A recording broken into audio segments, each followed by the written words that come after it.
Welcome to all staff, and I also see a number of students here present. This is our first webinar in our research webinar series, and I'm quite excited about the lineup.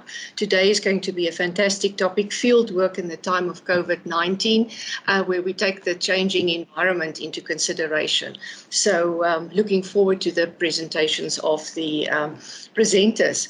Let me just remind you that the recording, that the session is being recorded, and I saw that Shirley Deploy was also in the meeting. So Shirley, from my side, I want to say thank you very much for conceptualizing this whole program and for driving this. I really appreciate this.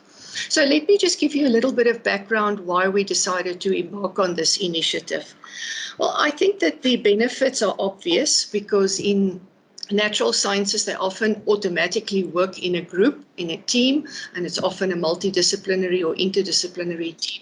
But it's not that simple in the humanities. It's sometimes quite an it's a little bit in silos and in isolation, sometimes not deliberately. So I think that this platform where we can talk about our shared experiences will help to bring people closer together, but also, in a sense, get a sense of the divergent conceptual ideas and methodologies that we all use. We are never too old to learn. I certainly am never too old to learn. So if we can use this as a platform to engage, to dialogue, and also to be more reflexive about our own practices, then I would be very happy if we can do that. And we will evaluate this series at the end. So it's stretching from April to August with 10 sessions scheduled. It can also help to strengthen a community of practice. An added benefit would be to get to know what your colleagues are doing in other departments, and you know how important interdisciplinarity is nowadays, to possibly promote collaborative projects across departments and disciplines, and even faculty. So let's not forget about that. So the program lineup, you've seen the program. I'm quite impressed with the range of topics that we have. End of April, on the 30th of April, we're going to look at the whole issue of decolonizing research and research agenda. But we've got 2 sessions after that devoted to ethics in research. We have 2 sessions on theory, method, and the philosophy of science. And then we have topics such as how to write a proper research proposal, what role does the supervisor play, and also how do we manage data in an era of the 4th industrial revolution. So I think that is all that I want to share with you. And let me then hand over to Deborah Posel, but I want to introduce her first to you. Deborah Posel is a research professor in the Department of Sociology here at the UFS. Before that time, she was a sociology professor and founding director of the Institute for Humanities in Africa at UCT. Deborah has written about many aspects of the history of apartheid and is currently working on a history of consumerism and its intersections with the making of race in South Africa. So, Deborah, I hand over to you. It's a pity that your camera is not working, but at least we can hear you. Thank you very much. Thank you very much for acting as the chair as well as the discussant today. Thanks. Thank you very much, Heidi, and thank you for the invitation to be part of this series. Yes, it's a great pity that I can't see anybody. I suppose it's one of the things we're talking about, intellectual life in these weird and wacky times of COVID. So what I'm going to do is just very briefly introduce the seminar and the 3 presenters. And I'll do that as just very, very briefly with some introductory remarks. I don't think it's an exaggeration to say that living through COVID has been epic. We have been, in the last year and a bit, in a time of tumultuous change at macro and micro levels of our society. There have been reconfigurations, twists and turns on every front in our society as much as globally. Indeed, I would say very little, if any facet of our lives has been unaffected by this pandemic. And of course, that has produced a substantial impact on the world of social research, which is why it seems to me this is exactly the topic to begin this entire series with. For many of us, lockdown has been a kind of lockout. We've been locked out of the field, out of libraries and archives, out of our departments and our intellectual communities, at least in their face-to-face versions. Equally dramatic, however, has been the opening up of a new world of work online. I don't know about you, but I found it absolutely astounding how the place, power, and significance of digital technology has rocketed, as much in our professional lives as in our personal lives. So the aim of this seminar is to try and take stock of all of this accelerated ferment. We want to consider what are the obstacles, the new challenges that face us as social researchers. And across many fronts, there's an invitation to the presenters and the participants in the seminar to range as widely as you feel you'd like to, across epistemological, methodological, ethical questions, the challenges and obstacles in respect of our professional and institutional lives as researchers, as well as our interpersonal and personal, the facets of our research lives. But I also think we want to reflect on the question of opportunity. Are there new opportunities delivered primarily by the technological realities of these new lives of ours? Perhaps the deficits and losses are easier to identify than the gains, but let's try to focus on both if we can. Can social research recalibrate in the face of this dramatically changed social world? Okay, so that very briefly and broadly is the kind of landscape upon which we are going to hear three presentations from three women, all active researchers at UFS in different disciplines. And I'm going to introduce them to you in alphabetical order for want of any other logic for this. The first is Gladys Gozi. And Gladys, I hope I'm pronouncing your surname correctly. Alas, we haven't met, and I was hoping to at least see you on screen. Gladys works at the Centre for Health Systems Research and Development at Free State. Her research interest lies in the social aspects of health and healthcare. She is currently leading a project seeking to explore TB patients' experiences of common mental health disorders. Our second presenter will be Joy Owen, who is an anthropologist. Joy describes herself as, quote, a human being who is particularly interested in the diverse messiness of being human. Her research interests include African transnationalism, decolonization and transformation in higher education, social and cultural capital, intersectionality, leadership as other, and motherhood. And then our third presenter is Christina Riedel. Christina, is that the correct pronunciation? It's Riedel, but it's okay. Riedel, thank you very much, and apologies. Christina is a linguist specializing in theoretical linguistics and the documentation of African languages. She has done extensive documentation on a number of languages of Tanzania, and since moving to South Africa, she has started working on local languages, including Sesotho and isiXhosa. Her main interests are syntax and the syntax-phonology interfaces. Okay, so each of our presenters will speak for about 15 minutes. After they're done, I'm going to offer a few brief comments and questions, and then we'll open it up to those of you who are in the audience.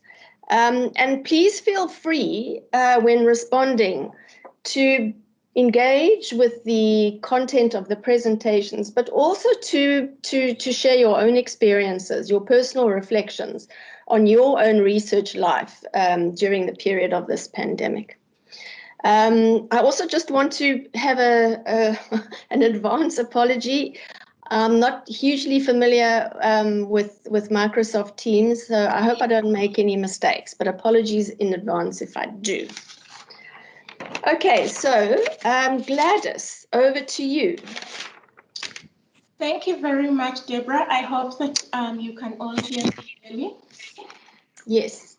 Okay, I will just share a few slides that I will talk to. Yes, thank you so much for this opportunity. And I will share with you briefly about fieldwork in the time of COVID, a health systems perspective. So in terms of definition, we agree with Paul and Hilliard and Bloom, who mentioned that fieldwork is a way of doing research whereby the emphasis is placed on collecting primary data by the researcher. It involves active interaction between the researcher and the subjects or the observational units, and data collection may involve a number of methods or just singular methods, such as self-administered questionnaires, field worker-administered questionnaires, individual interviews, group discussions, as well as facility assessments. However, I also agree with Paul and Hilliard, who said that fieldwork does not involve the so-called scientific distance between the researcher and the participants. And also Bloom, who mentioned that fieldwork may not involve lab work or desktop reviews or library searches. So essentially, our work at the health center, at the Center for Health Systems, involves more interactions with our observational units. So traditionally, at the center, our approach to fieldwork has been predominantly through face-to-face interaction, whereby we would draw up detailed fieldwork plans that would be communicated with our partners, and one of our primary partners is the Free State Department of Health. So we would hold consultative meetings with them and share our fieldwork plan, after which we would get ideas from them about how best to execute our fieldwork activities. Our partners would be called upon to assist with advertising of our research in their respective institutions, but the responsibility for recruitment of subjects would be solely upon us, and sometimes we would call upon them to assist if we wouldn't be able to send our team to the institutions. So once the logistics were in order, we would start with the data collection, and we normally enlist fieldwork managers to undertake the duty of monitoring of the fieldwork activities. So to answer the question, is COVID-19 a nail in fieldwork's coffin? I would say that from a health systems perspective, there are several reasons why we initially thought that it was a nail in fieldwork's coffin. For example, in early 2020, the national lockdown meant that there would be diminished interaction between us and our participants, which threatened the quality of data that we were gathering. In addition, the COVID outbreak threatened our project timelines because at some point we had to hold all activities, and this affected the timelines as far as funded research was concerned. Patients were also not accessing clinics because they were scared to attend clinics, and they were scared to catch COVID. So in that meant that we were not able to recruit. Even if we went to the field, we would not be able to recruit the patients that we wanted. Also, the lack of safety guidelines further impeded our continuity with fieldwork, our continuation with fieldwork. However, in the latter part of 2020, with the easing of the national lockdown, it became possible to proceed with our fieldwork activities.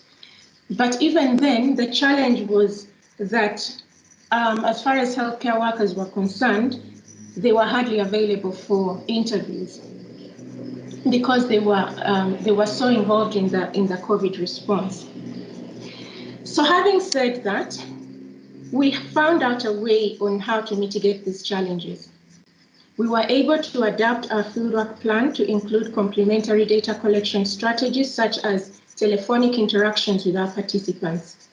And where direct contact with our participants was still necessary, we decided to proceed cautiously by, for example, reducing the number of visits to healthcare facilities and also ensuring that we were actually observing national regulations. At the same time, we sought institutional support and guidance on how to conduct our fieldwork in a manner that was COVID sensitive.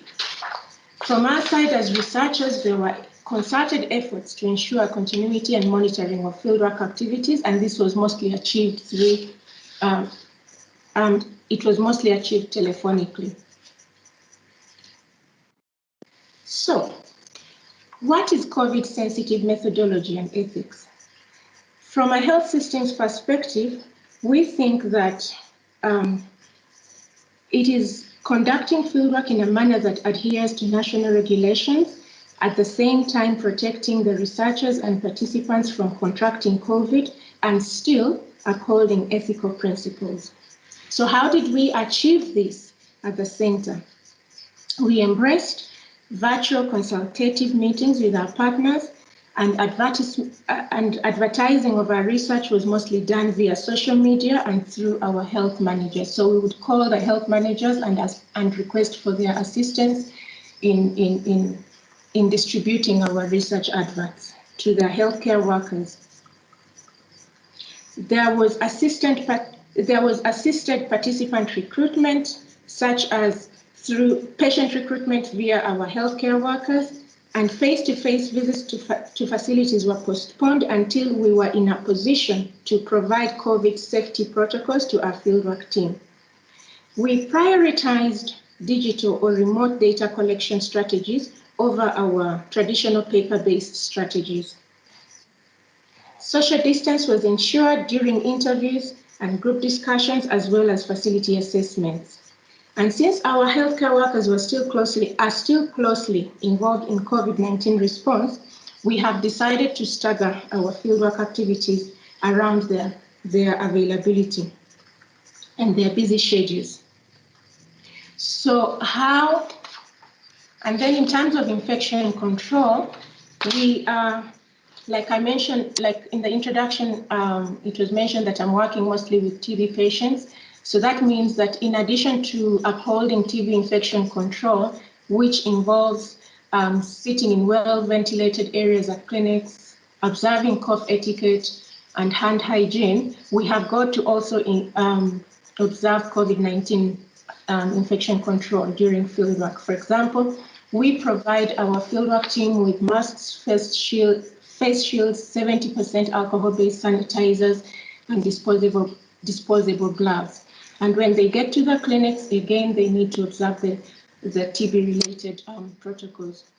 And even on our part, we are limiting the number of field workers that we allocate per vehicle as they go to the field. In terms of ethics principles, we amended our protocol to include verbal recorded informed consent and virtual interviews with our patients, as well as the complementary data collection using RedCap. It's a software that we're using to capture data in the field. So to answer the question, how can fieldwork be moved online? I believe it is through digitalization of the fieldwork activities. For example, planning and consultative meetings can be done virtually, telephonically, or through our platforms like Zoom or Microsoft Teams. We are doing virtual advertisement for our research as well as recruitment. For one of our projects, we made use of Facebook and WhatsApp to recruit our participants, and this was a study on nurse well-being.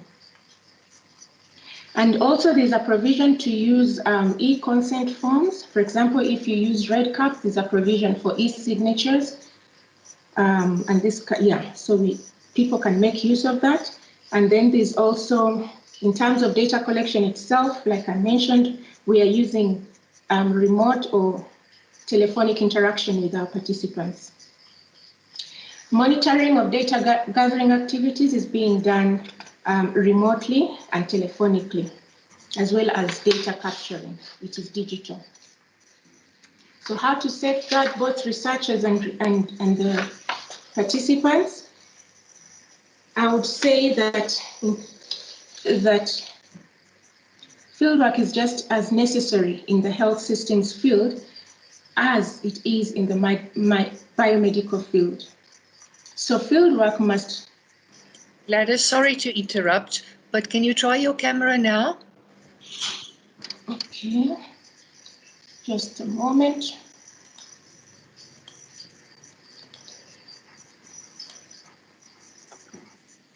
Can you see me? Hello? No, we can't see you, but just give it a moment.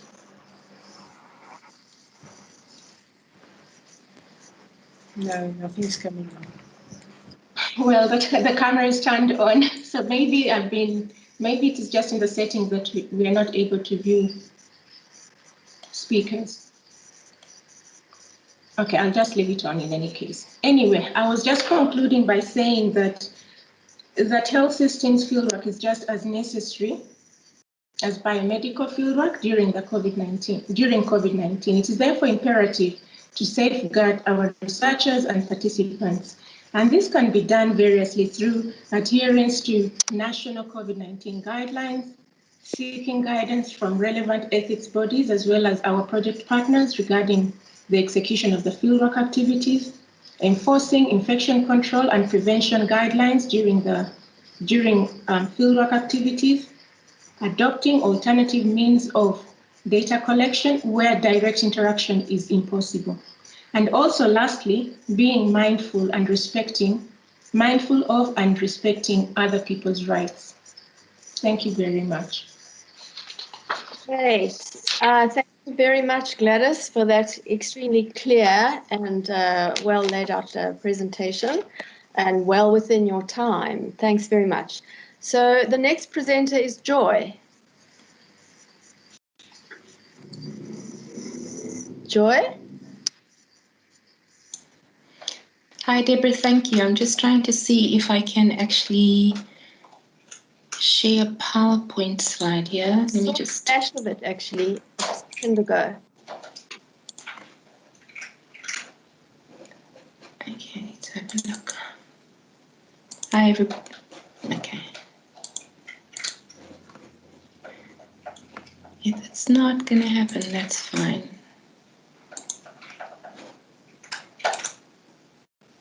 It's just one slide, so I'm not going to take you through all of it, because it's just one. There we go. Is that it? It looks like something's happening.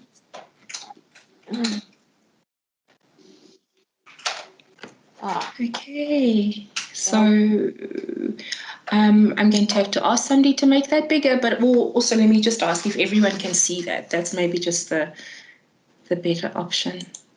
Yes, we can see that. Okay. Yeah. Okay, awesome. Then I won't mess around on this side and I'll just begin. Okay, good afternoon, everyone. I'm mindful of the limited time we have to engage, so I'm asserting that all protocol has been observed and jumping straight into my thoughts. Please receive these thoughts as suggestions for your further meditations this afternoon. Okay, so my focus is particularly on anthropological fieldwork in the time of COVID-19. Anthropological fieldwork founded, practiced, and implemented in a more systematic way at the start of the 20th century was a fully immersive experience. Body, mind, psyche, and spirit were employed to understand the other. In spite of colonial capitalist expansion, colonial dispossession, and the active employment of anthropologists by colonial states in the global south, the anthropological encounter was not a socially and psychically distanced one. Myopic historical considerations ignore the very real emotional responses by the predominantly white male anthropologist to the black native other. For example, the exemplar of modern anthropological fieldwork, Bronislaw Malinowski, revealed his individual consciousness, not his academic, humanist, and cultured persona, in his diary, a diary that was released by his wife posthumously. The consternation the diary evoked in the discipline demonstrated the discipline's response to the destruction of a fine-tuned facade that had been crafted over a century through the periods of Romanticism and modernism.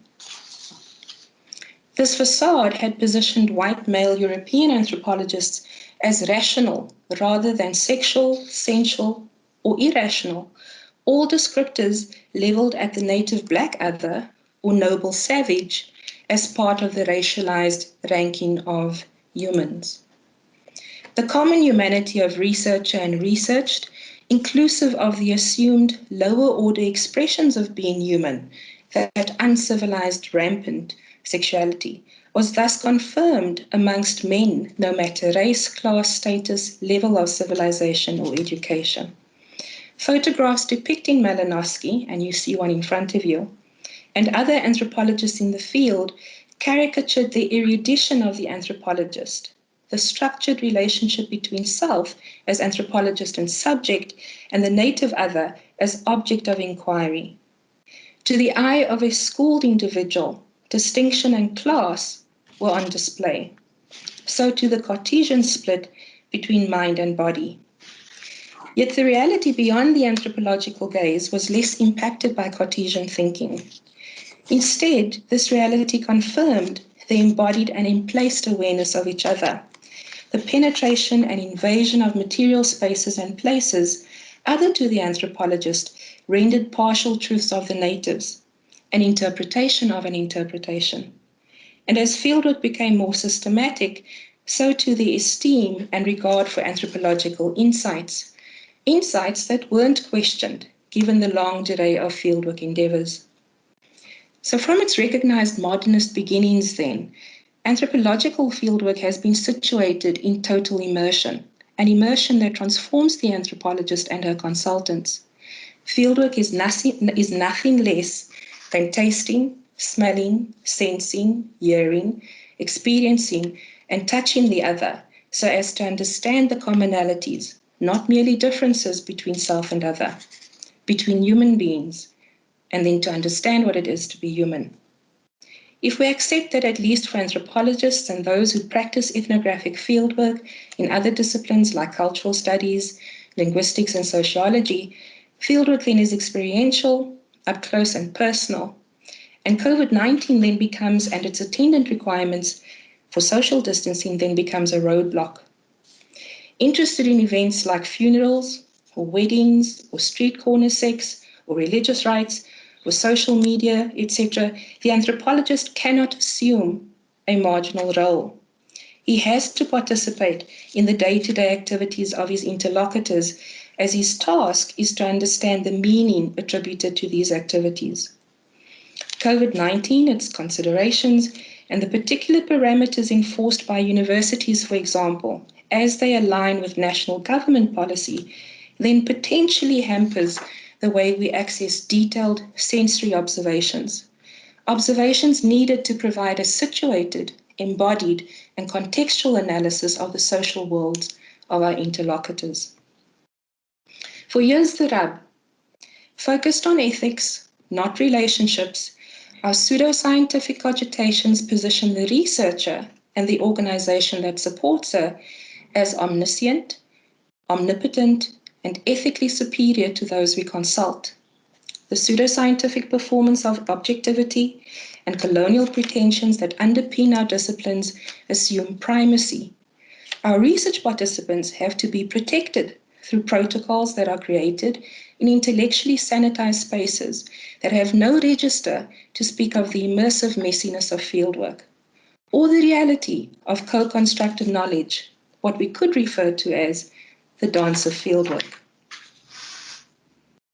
A candid response to the question about fieldwork in the time of COVID-19 would assert that the fieldscape is co-created, unsettling, and anxiety-inducing, a psychological reality commensurate with the current context, which is a global pandemic.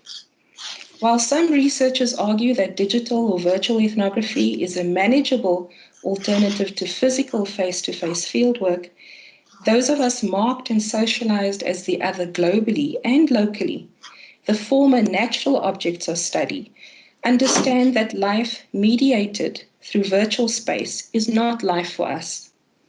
A video call, however initiated, cannot provide access to the daily nuances of life.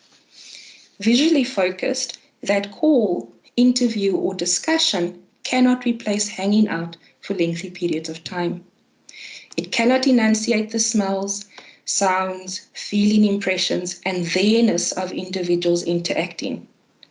That video call forces us to view our research subject without sensory context and detail, robbing both of us of the intimacy that comes from physical contact, even at a 1.5 meter or 2 meter distance. Often too, our anthropological subjects, friends and kin, have limited access to technology, derailing the possibility of extensive mediated interaction. Our subjects, human and posthuman, Whitehead and Wish refer to posthuman, are everywhere. We therefore study social worlds across time, space, and reality, linking the past to the present and to the future. But none of this occurs in a vacuum. As iterated by Kuhl, a study of Cyberganic, a community of web geeks based in San Francisco, revealed their online and offline communications. A simple rhetorical question to you. Have you ever tried to share a coffee, glass of water, or beer virtually? If you have, then you'd instinctively understand our need for face-to-face interactions. For those of us who work with the marginalized and minoritized, the helter-skelter of the everyday cannot be substantially approached within online spaces or mediated through virtual interactions. We cannot access the juiciness and mystery of what it means to be human or posthuman. In noting the move to posthuman interactions, inclusive of mediated interactions or interactions with artificial intelligence, Whitehead and Wish note that thinking about how potential marginalization of the already marginal plays out is important for ethnographers to keep in mind. For what we are witnessing may be a reordering of differences and inequalities rather than their dissolution. So noting that there's no either or response to the questions posed for this webinar, what am I suggesting in the time of an uncertain global pandemic? Well, your research methods, your fieldwork will be peculiar to your area of study. Where this includes interactions with human beings, research will be mediated through technology and yet take primary form through physical interactions. Thus, however conceptually stretched and manipulated in the future, fieldwork will remain contextual and responsive to those we work with. Pivoting to the sole use of technology as a fieldwork tool is a crisis response by researchers, a knee-jerk response, if you will. But it's a paltry response to capturing the lives of marginalized and minoritized individuals. A conversation with two of my supervisees a few weeks back brought to mind the ways in which I had used technology in the form of the cell phone to facilitate access to information. Between 2003 and 2009, whilst completing doctoral fieldwork in Cape Town, the humble cell phone, it wasn't an Android, gave me access to transnational social networks by way of its onboard phone book. But that access came towards the end of 5 months of fieldwork. Access was granted while I sat with legs tucked under me at the foot of a single bed, discussing family relations with a primary consultant. Leo talked about his latest conversation with his mother. Engrossed in the twists and turns of the discussion, I heard stones crunching underfoot as someone crossed the backyard from the kitchen. From a supine and relaxed position, Leo sat up, intent on performing ordentlikheid or respectability. Gila's head popped around the door. Supper's ready. Okay, we'll be there now. A quizzical glance was shared between Leo and Gila, And then Gila was gone. Leo and I continued chatting, and as we left, he reached for his phone. Instinctively, I asked, "Can you take me through your contacts? You could tell me where everyone is." At 10 p.m. on a summer's evening, with the loud and crushing sound of the waves in the distance, I was on the threshold of accessing Leon's transnational network. 5 months into fieldwork, 5 months of becoming better acquainted, eating fufu and beans together, sitting around a kitchen table discussing the remnants of the day, worshipping together, arguing, observing, texting, driving together, laughing, invading each other's physical space. Personal experience therefore suggests that immersion, however confined, cannot be mediated at a distance. Despite our COVID-19 context, our access to rich, troubling data is reliant on the relationships we create with others. Relationships matter. As equals in the dance of fieldwork, our interlocutors thus assume centrality. We do as they do. As toleposits, we engage our consultants in a dialogue of understanding, the essence of fieldwork, and begin to understand the complex significance of a social world in situ. By being there, here, we come to understand their masked and sanitized social worlds in context. We assume the primacy of care, consideration, and respect as we weave entangled narratives that narrate the ways in which we engage, human to human, in a global pandemic. We give ourselves and our students the opportunity to understand that any knowledge constructed for an academic audience is co-constructed with a faith in and reliance on universal human expressions of care, ethics, compassion, and mutual attempts to understand the other.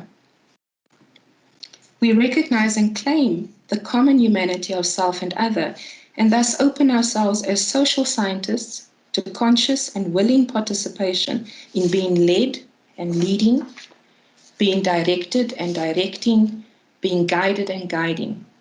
Our fieldwork and the translation of fieldwork events, affinities, and interactions in our academic texts so become real.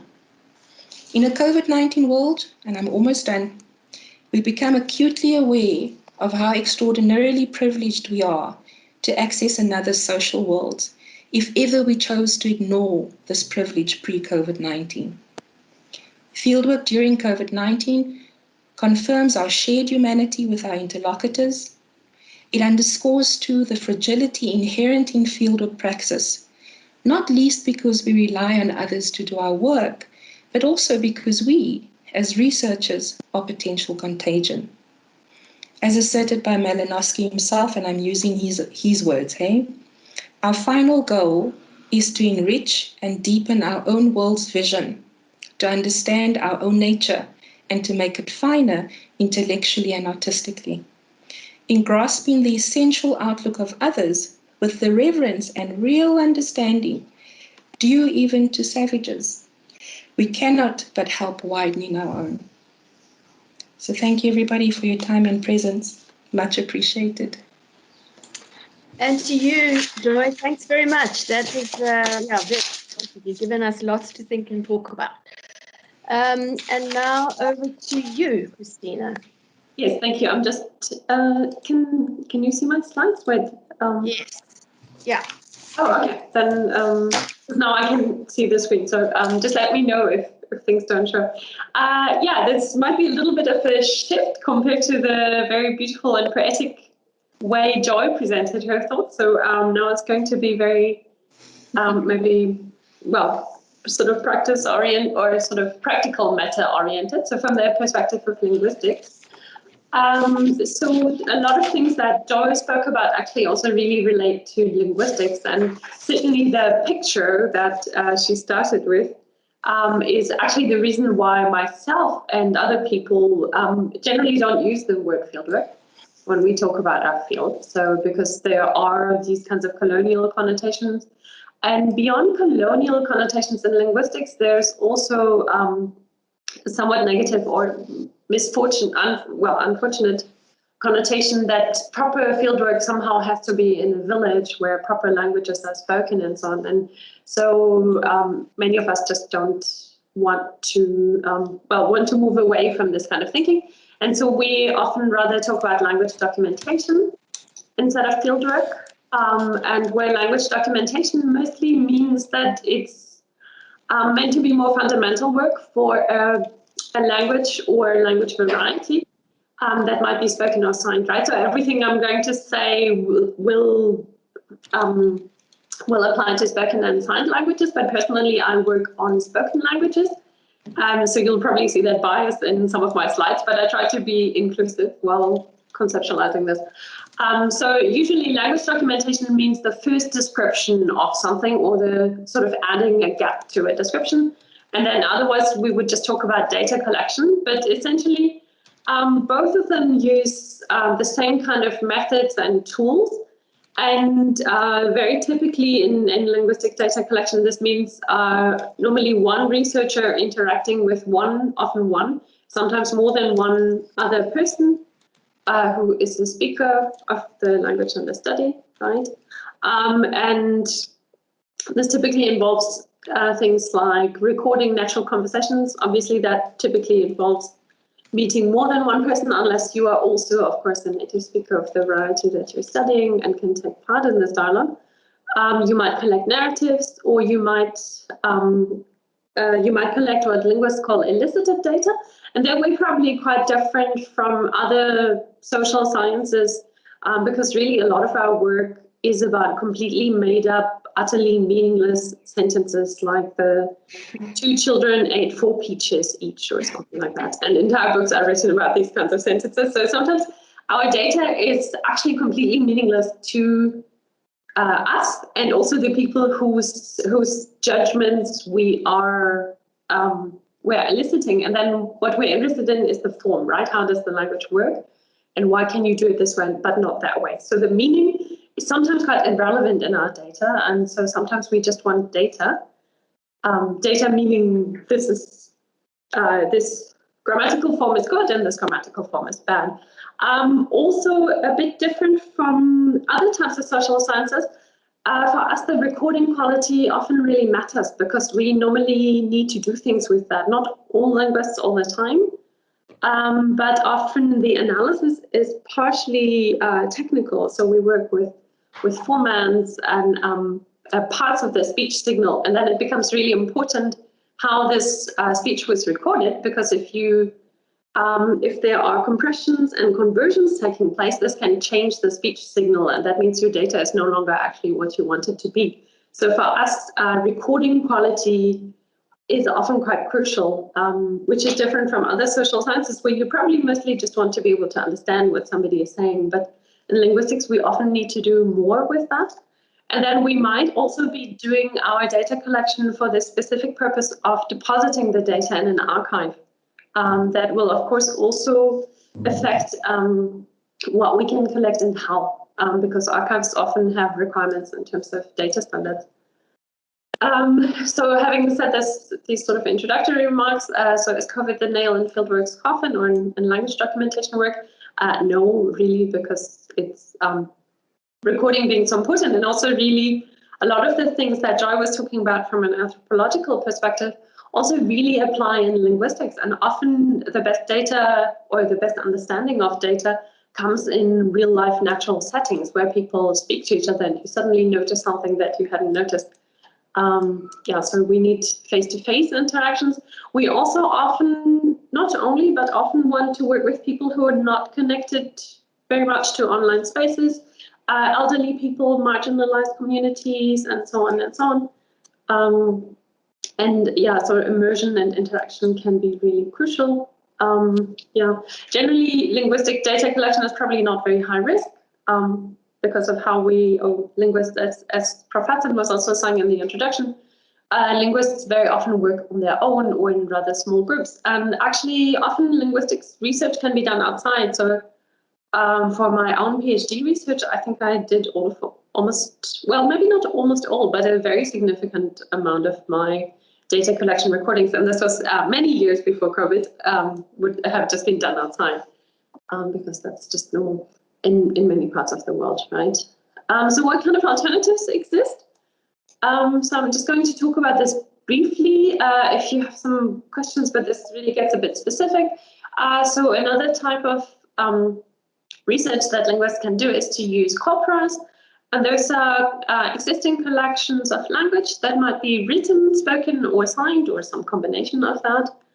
And that has been transcribed and usually or sometimes annotated. But then the problem is we have existing corpora for some languages that are very good, and then for others they may not exist at all, or they may just be very inadequate. And as you might be able to guess, for many African languages, there aren't terribly useful corpora. So they might be only based on Wikipedia, or there might be nothing at all for some languages. So that can sometimes be an option. Other things that linguists can work with, of course, are written or sort of social media type communications, videos, of course, also like YouTube videos that you can access without interacting with people. And of course, in the old world, and which also still exists, of course, you might be working on Bible translations of books or manuscripts, right? Linguists even study languages that have died out centuries ago, and so on, right? Other types of linguistics might work in a classroom setting. So if you're studying language acquisition, probably you are going to want to work in a classroom, which of course you could try and do online, which will completely affect how everything works. But of course, that's going to be a very important field for study as we've moved through this pandemic and when things continue. So all aspects of how language and communication works online and how this affects learning. Other types of research linguists do is experimental. So this might be perception or production type studies. These can be similar to in-person data collection, or they may be done online. But of course, again, if you want to do them online, you're going to be limited to certain types of research. For some certain types of topics, you might even just be able to do online surveys. But again, this means that you're going to need to work with a target speech community that is online and uses computers and so on, and is likely to find your study. And of course, you will have no control over who's actually doing your your survey in terms of, if you're speaking to somebody, you can somehow try to make sure that they're really the right kind of speaker for the data you want. If you're doing it online, typically you have no control at all over this. Sorry, I just need to drink some water.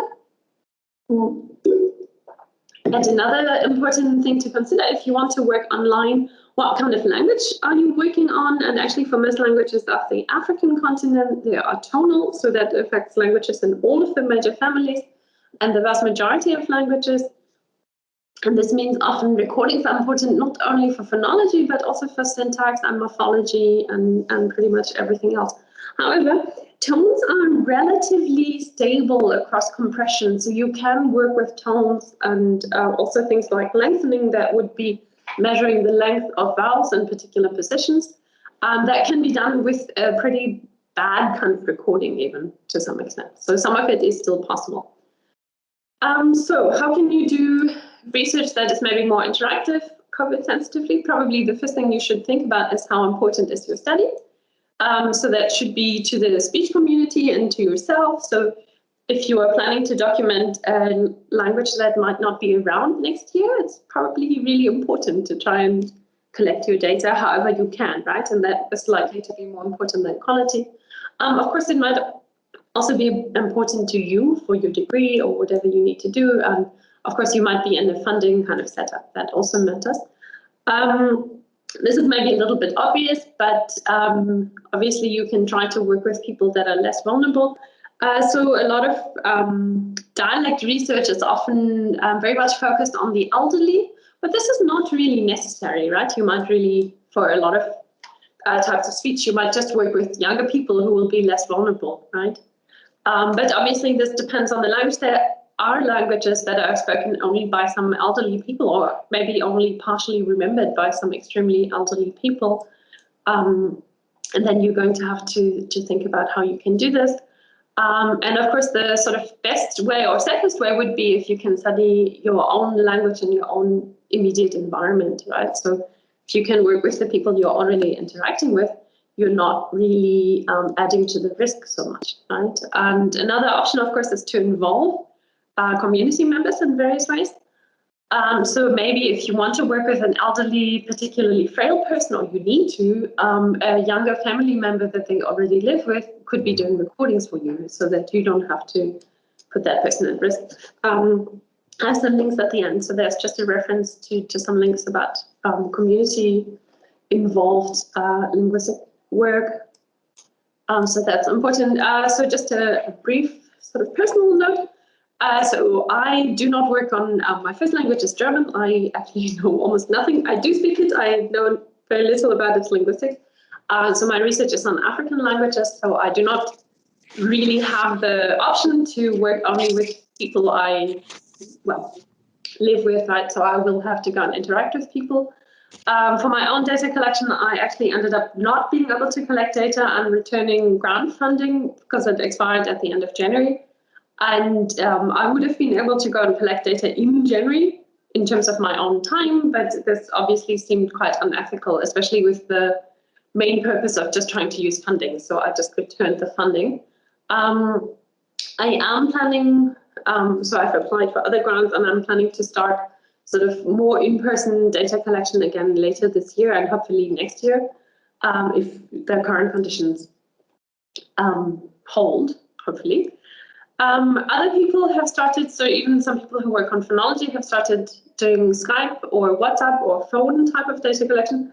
Some of them have always done this, and some people have sort of started this as a more desperate stopgap measure. So if you're trying to plan your study or you're trying to help your student, so you want to think about, can you use existing data? Can you change your research questions, right? So say if you're interested in conversations, maybe you could use conversations in books, like literature, rather than recording people. Or can you do something online? And again, can you work with people you already interact with, right? Or maybe you can do it later. Again, this is sometimes an option. I'm not going to talk, so in the context of how to keep safe, I'm not going to talk much about the sort of general physical things. The main thing from a linguistics perspective is masks, because if somebody is wearing a face mask and you're trying to record them, this will create problems. So probably if you want to get a good recording, the main person you're recording is going to have to not wear a mask. But you, as the researcher or the research team, will be able to wear masks and take other precautions. So this can be limited quite well. And again, if you're working outside, if you're keeping a distance, and of course, if you think about sanitizing your equipment and maybe only having a single person handle all the equipment. Another option, if you're lucky, so many linguistics departments have recording studios, which are actually typically designed for only the person who's being recorded being in a room, which again makes it easier to protect each other from COVID safety. And of course, if maybe the sound quality isn't important, you might just shift to contactless methods instead. So some links I have, there's an 80-page article about the very specific detailed implications on different recording setups for linguistics. I don't know if it's too relevant to other fields, but some of the links are there. So, and some things about how to work with communities and how to work with older people online, and also the impact that COVID has had on speech communities, so especially indigenous speech communities. Definitely entire languages have disappeared during the pandemic. Thank you. Thank you very much, Christina. I learned a lot from your presentation about your discipline. Thanks very much. Okay, so it's nearly 3 o'clock. I'm just going to take a few minutes just to volunteer a few general questions and reflections, and then a question or two to the presenters, and then we'll open it up. So the first general, it's a sort of as much a question to the presenters and the audience as a whole, as a reflection from where I sit, and that is regarding the question of technological determinism. in relation to our practice as social researchers, because I'm wondering whether there is a risk that we find ourselves, not just for logistical and practical reasons, but increasingly sort of steered towards intellectual shaping of the kinds of questions that are considered interesting and plausible, but on technological grounds. Let me just tell you how the question arose for me last year. I'm doing historical work, and at the moment my field is archival. And I found last year that it was completely shut down. All the archives were closed, travel was restricted. And this was not only in South Africa, this was global, of course. And so there were quite a few blogs, quite a few online discussions among historians and those doing historical work about this kind of shutdown. And it prompted the American Historical Association actually to sort of issue a statement, which they hoped would be circulated to heads of departments and university managers about the situation, urging historians and their students to remain research active, because they didn't want to see research going out the window, but remain research active by seeking out online materials. And they were quite specific, in the case of PhD students, steer them towards the kinds of topics that can be dealt with the sort of data that was available online. If they were in the middle of their PhD, try and tweak the topic so that they didn't have to stop their research, but they could rather use the data that was available online, which on one level is completely logical and sensible practically. But of course, it does start inching towards a situation in which the kinds of questions that become interesting and possible to ask have technological conditions. So it seems to me we then have to ask what gets excluded as opposed to what gets opened up. So my first question to the presenters and indeed to everybody is, are you starting to notice any of this? Is it something that you worry about? Should we worry about it, or am I exaggerating or overstating the problem? My next question or general sort of reflection is more epistemological. It's something that I want to throw into the mix because it's something I have found myself thinking about and not making very much progress with, actually. And I've been thinking about what is our unit of analysis as social researchers and how has that been affected by the pandemic. So we are social researchers. We study society. We study social reality. We know that society, for all its fundamentalness to what we do, it's a very elusive, very difficult concept to pin down. Likewise, social reality. Now, this seems to me harder now than ever. What now is social? What now is real? I know that I have been in the habit, and I think it's probably a bad habit, of distinguishing between what I would usually call the real world from the digital world, which is a habit of my conversation, and I think it's a habit of many people's conversation.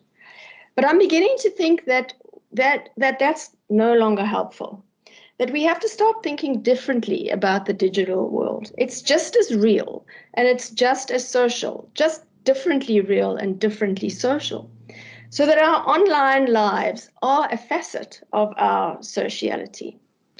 And if that is the case, then it seems to me it speaks directly to the concerns of all of our three presenters, which is the concern about distance, versus proximity or immersion, as Joy puts it. So I wonder whether, and my inclination would be to say, like some of you, that we just can't get close online. We are plagued by a kind of disconnectedness, by a detachment that the online medium produces. But I challenge, something that I'm thinking about, and I'm wondering whether we have to think differently about whether there are kinds of intimacies and there are kinds of proximities that the online world can deliver if we get accustomed and used to how to make best possible use of it. So that kind of general question leads me into questions to each of our presenters. And it is basically, I suppose, the same question put to each of them, but in a different way as it arises in the course of their presentation. So Gladys and Christina seem to me reasonably open, although with varying degrees of reluctance, to the prospect of an online research medium. And Joy is more strongly opposed. So let me first ask apropos Gladys and Christina's presentations. So Gladys, you told us how, initially you were stymied by lockdown, and then as things opened up a little bit, you were able to adapt your research and you shifted into telephonic mode as opposed to postponing the research altogether, which was incredibly flexible and very adaptable. But I want to ask you whether, if you're honest about it, I mean, you could have been digital as much as telephonic, but I suppose it's the question of once you move away from the face-to-face, if you think honestly about the quality of your interactions with people, do you think there was a loss? And if so, what was it? I mean, we are very much in the habit of face-to-face conversations, and we enjoy them. And I know, no doubt, there are all kinds of gains that come from them. But I suppose I'm devil's advocating here. If we are forced into a situation where that is no longer possible, is it only about loss, or are there other kinds of opportunities that may arise in those kinds of scenarios? And so that leads me to a similar kind of question to Christina. I mean, you also, as you know, Christina, you're very pragmatic and flexible to the extent that you can see ways of tweaking, as you say, adapting research topics, research methods. But as you say, your research is interactive. And I light on that word, interactive.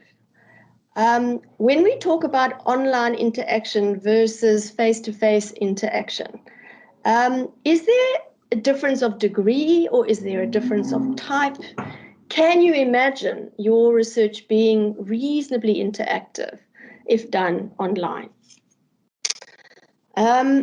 Okay, and then Joy. Okay, so Joy, you give a very eloquent and a very emphatic defense of the necessity for face-to-face research. And if I'm absolutely honest, I would be inclined to agree with you. But I'm forcing myself to ask questions about whether we need to force ourselves to think a little bit differently, because I'm very aware of a generational dimension of this, and very aware that for myself, it's not my medium really, the online. So I want to ask you the question, Joy, in another way. Do you think that there's any kind of power of distance in anthropological research? If we accept that we are more distant online than the absolute kind of, close, intimate face-to-face, can that distance be productive? Is it defamiliarizing in a generative way, or can it be, on the one hand? So is being a stranger altogether inimical to research, or can it open certain kinds of facets of the situation up? And then secondly, reiterating what I was saying earlier, do you foresee that there are other kinds of intimacies that may be possible online, or are we always sort of on the back foot in the second best scenario of remaining, unable really to comprehend the people with whom we are interacting from the outside? All right, thanks very much. I don't know whether the three of you want to respond now, or whether you'd like to gather some questions from the floor. It's up to you. I would be happy to hear some questions from the floor also, so that maybe we can just adjust the time depending on how many people want to ask questions. That's fine. Okay, so let's see if there are any indications from the floor. Deborah, I just want to draw your attention to the chat going on there. There was a question from Theo Petrus. He had some questions right at the bottom of his first entry. Okay, Theo, do you want to ask the question? or do you want to stay in the chat?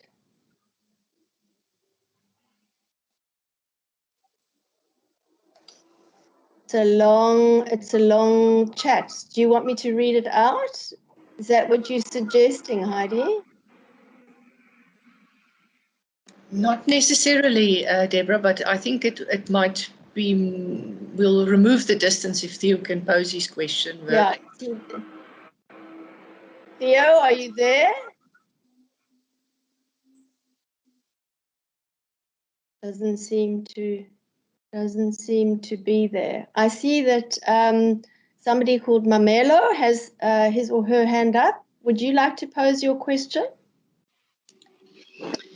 Yes, Deborah, thank you very much for the opportunity. I must say I enjoyed all the presentations, all three of them this afternoon. My question, I think, goes to Clarice, the first presenter. And I just want to pick up from what she said. Clarice, you mentioned very correctly that there were a lot of changes emanating from the change of context that was brought by the pandemic. And as researchers, we had to, one way or the other, amend ways of doing things, sometimes ways that we have grown customary to. Some of the queries that have come up during this time of COVID are queries related to community engagement, the difficulty in community engagement, which I think is what you also mentioned, community entry, but most importantly, ways of obtaining informed consent.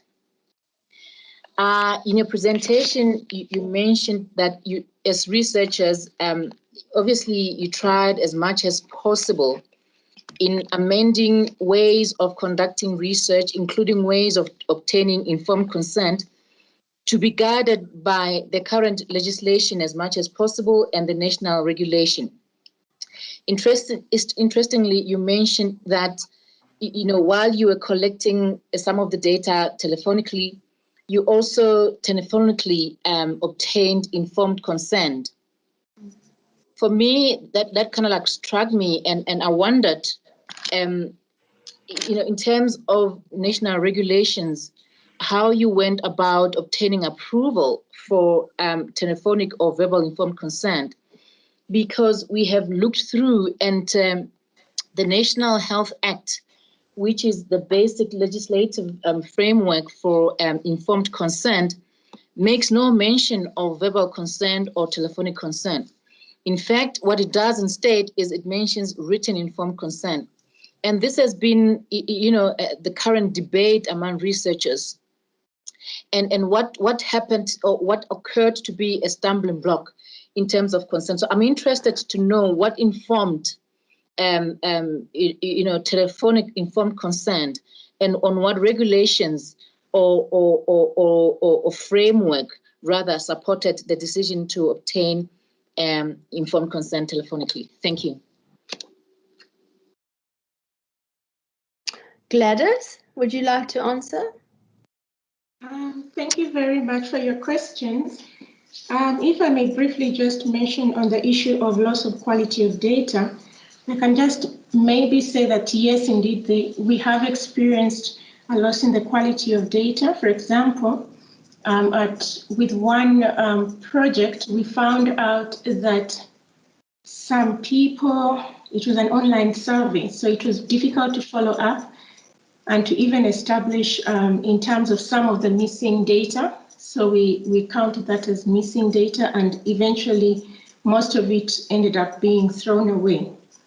And also, as far as also approaching participants was concerned, many of the patients were actually shying away from accepting, telephonic contact. So it was a lot better when we sought involvement of the healthcare providers, because they were familiar with them.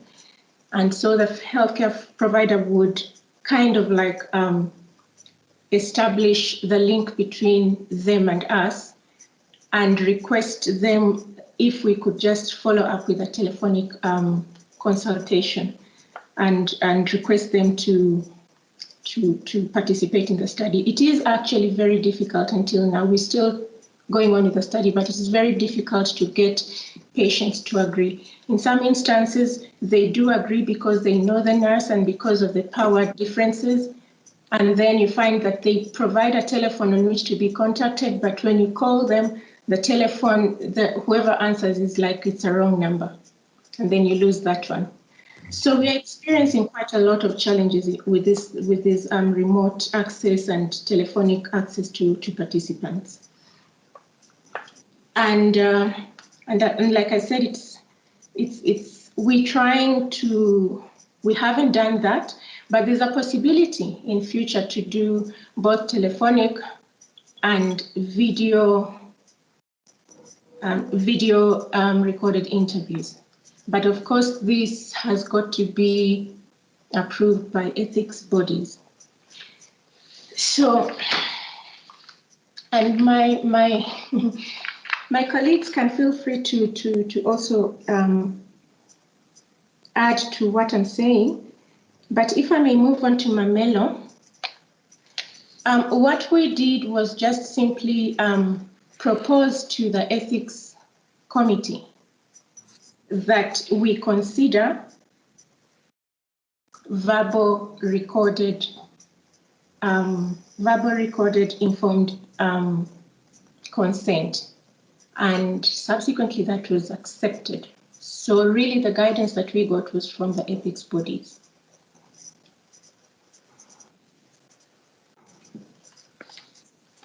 Okay. Sorry, can I also just add to Mamelo's question? Yes, go ahead. Okay, because I think this is a very important point to clarify. So UFS ethics processes have included the option of verbal informed consent ever since I've been here. And this is something I and my students regularly make use of, and it's something very important to maintain. If the law doesn't allow for that, that's really a problem, and certainly something that should be objected to, because it gives rise to all sorts of discrimination. Not everyone is literate, and for various reasons, right? Whether it's education or ability. So we certainly don't want to create processes that force us to exclude people who are able and willing to give verbal or signed informed consent on video. So this does exist in our current systems, and I think we certainly would want to fight to maintain it if we need to. Okay, I would have thought that if you're recording the verbal consent, that counts as a record, does it not? That is correct, yes. And that's currently what we do. Yeah, I'm sure that, I know that's certainly the practice at UCT, and I can imagine that it's more widely the practice too. Mamelo, do you want to come back on that? Yes, I want to. I wanted to avoid dialogue, but certainly it's a very important. Yeah. It's a very important question and a contention of debate, really, because it's not in our legislation, but also there are important ethical issues around obtaining consent in that manner. One of those was, for instance, the authenticity of the informed consent. How to ensure that, as a researcher on the other side, how do you ensure authenticity of the informed consent? How do you ensure witnessing of the informed consent? But also, one of, I think, the mitigating strategies used by some ethical committees would be to then follow that consent with a written consent, even at a later stage, a written consent that can be recorded, that is in compliant to the current legislation.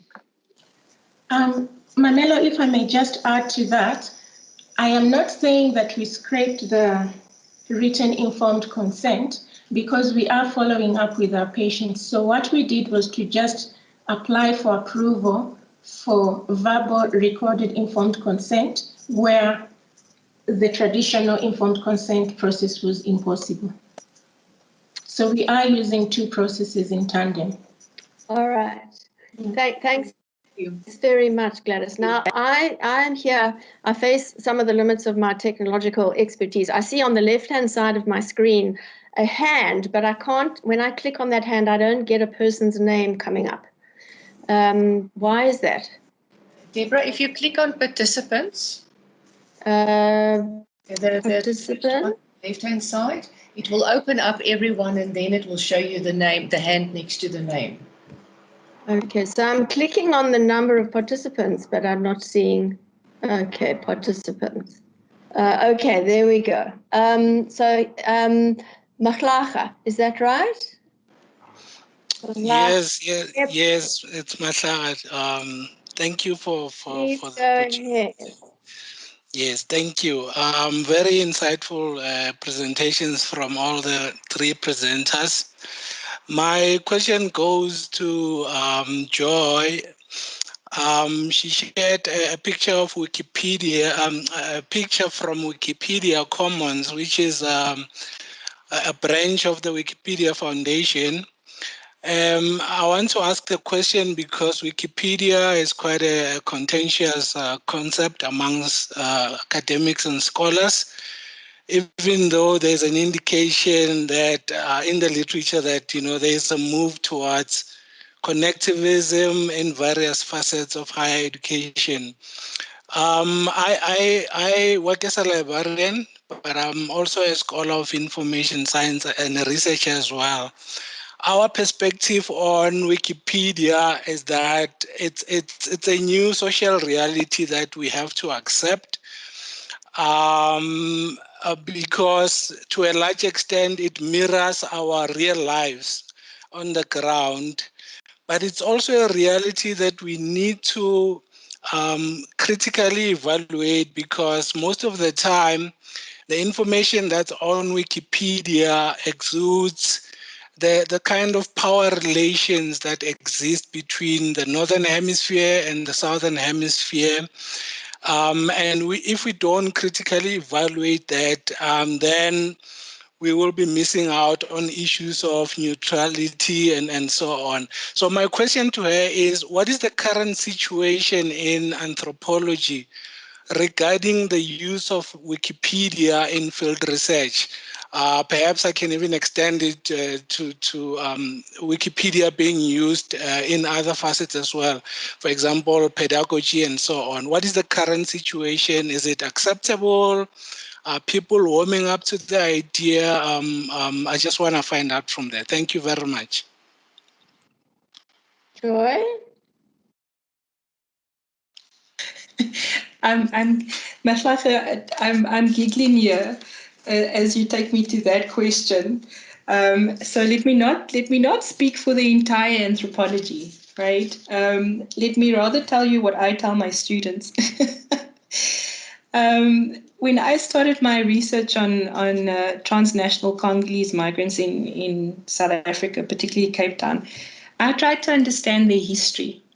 And there was quite a bit which was provided, but some of it also in French. And so my French is very rudimentary. And I needed, so this is 2003, 2002, 2003. And I needed a quick dive in to the historical narrative in order to find something else. So in order to find it, in the academic texts, etc., etc. And Wikipedia was my go-to because it provided the initial thinking, the initial documentation information, and luckily, and I think it still does that, right? It referenced sources. And I think since then, because it's a commons, more and more people have actually come to verify the information that exists there. And if there's a concern or question that is raised, and you can raise it with the, what would we say, the no face that kind of sits there. You can actually indicate that there's a concern with regard to the information provided. So from my side, I know as a researcher, sometimes just to get a taste of and to get access to other resources that other people might be using, I've gone to Wikipedia. I have, however, said in my classes, and this does raise the question in terms of what is verifiable and how do we verify it, which of course links to knowledge production and the centers of knowledge production and where we position ourselves in relation to that. I have said to my students, look, you can go and look, right? You can access the territory, your research space, your research area through that, but you've got to go and look at the sources that are being noted and referenced. And if they are textual sources, so not blogs, not videos, etc., textual sources, go and find those. Go and find the original sources to make sure that the information is as expressed. So you as the researcher then verify. So I don't know if that answers you, Maslacha, but I would rather not talk for the whole of anthropology. I would rather tell you what I've done and what I've encouraged my students to do. I suspect if we were all going to do a true confession, I suspect many of us use Wikipedia quite a lot. It's not confession time yet, Deborah. Okay. Linguistics, I almost always use maps from Wikipedia because a lot of linguists were really committed to developing Wikipedia. So there's a lot of content. And I tell my students, but I tell them how I verify the information. So yeah, but anyway, I think we should move on to other questions. Okay, we have one other question from Munyarazi. Would you like to ask your question? Thank you, Deborah, and thank you to the organizers of this webinar. For me, it could not have come at the right time because in 2 days' time I will be going into the field. And I would like to say that I've been forced to go into the field as a result of challenges that I have had, trying to do some study online, trying to get some gatekeepers approvals. And myself and other colleagues, we are involved in some research projects and whose timelines, some of them have already expired and some of them are less than 3 months before expiry, because we have had challenges of getting, gatekeepers approvals so that we could apply for ethical clearance, so that we could proceed with the research. So I'm really grateful that this webinar has come at this moment to inform us. So what I would like to ask is maybe, or to deposit with the audience and the presenters, maybe are some of the very practical challenges that I have just faced between Monday and today, trying to prepare for fieldwork, and maybe then you could comment or advise. I tried to get sources funding for COVID test. And of course, I was told that it's not covered for within probably the university protocols or finances and stuff. But for me, I think it's a consumable that needs to be considered, because so I had to fund this from my own personal pocket, because I need to go to this field work. And secondly, the budget that I'm using, there was no budget for masks, there was no budget for sanitizers, there was no budget for all these other consumables that go together with COVID-19.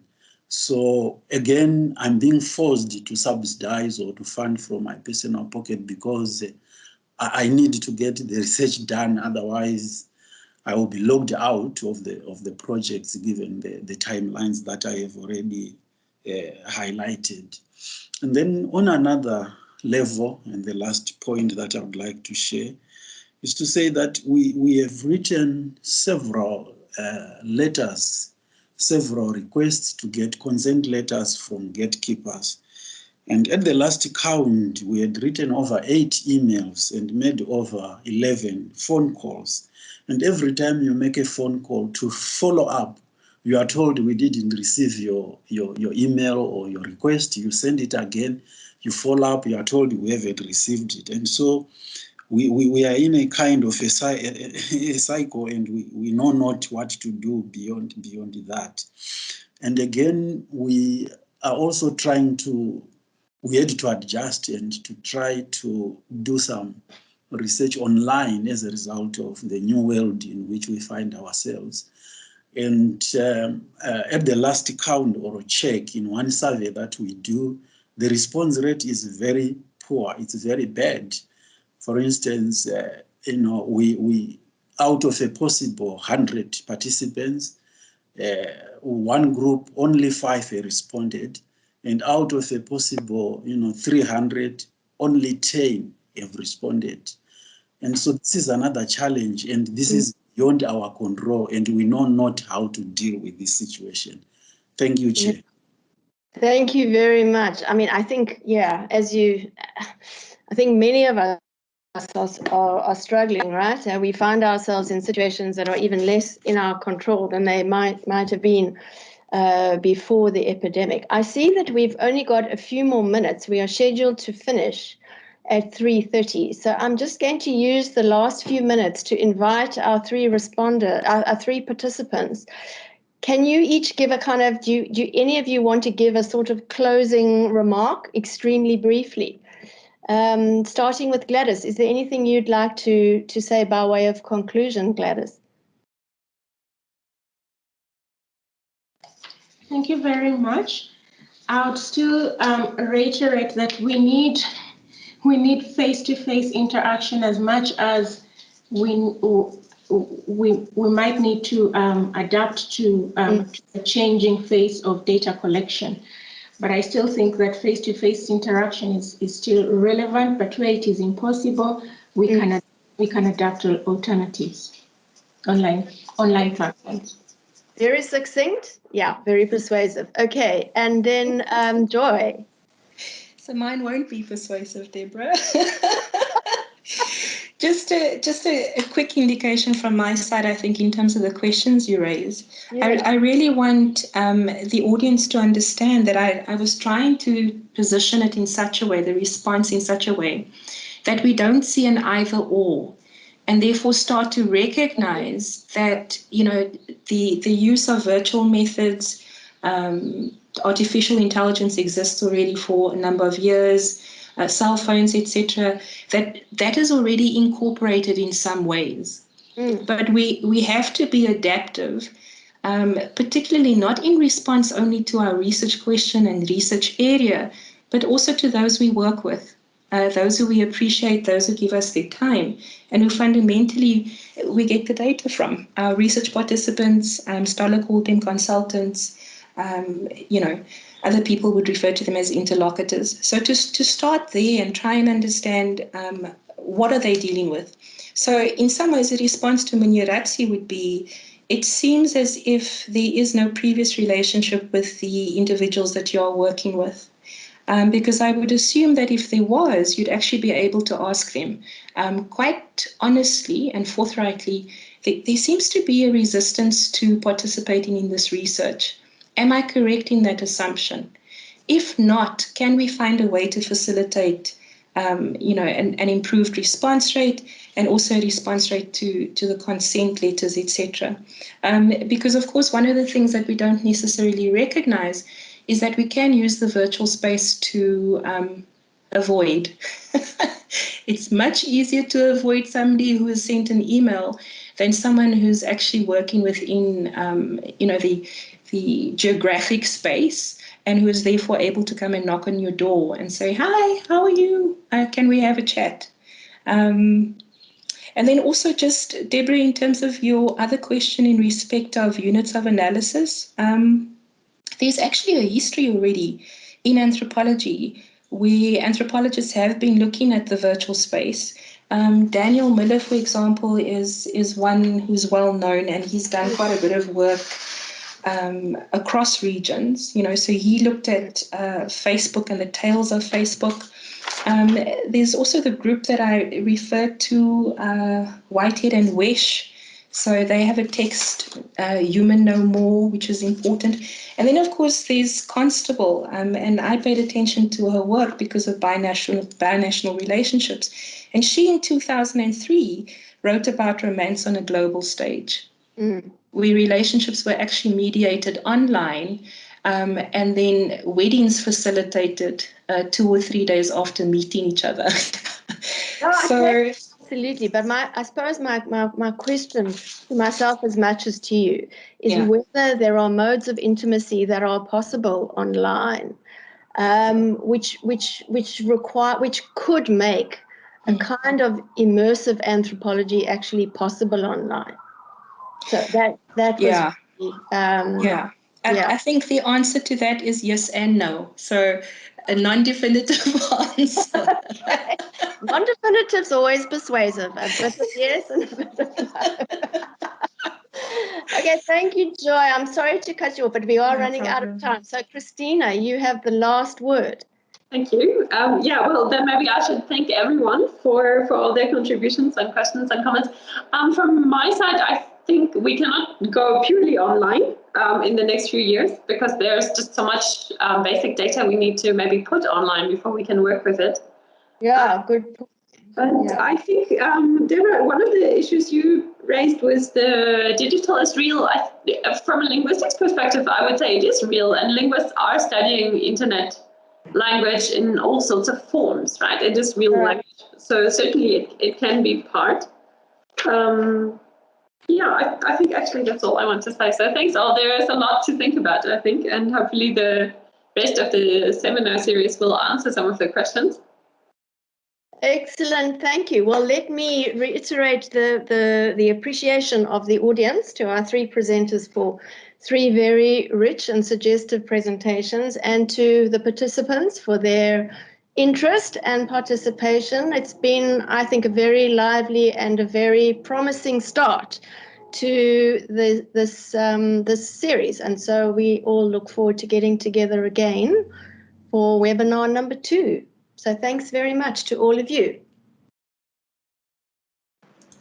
Thank you, everybody. Look after yourselves. Stay healthy. Stay safe. Stay safe. Thanks so much, Deborah. Bye-bye. Bye-bye.